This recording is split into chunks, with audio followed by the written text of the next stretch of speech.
শ্রীমদ্ ভগবদ গীতা। গীতা কি?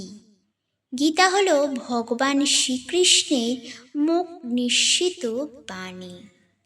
গীতা কে রচনা করেন? মহামুনি ব্যাসদেব।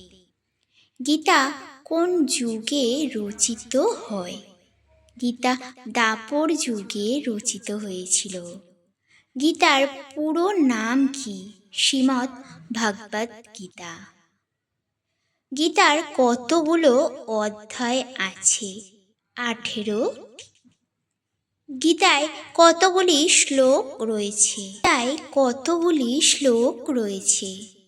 700টি শ্লোক রয়েছে।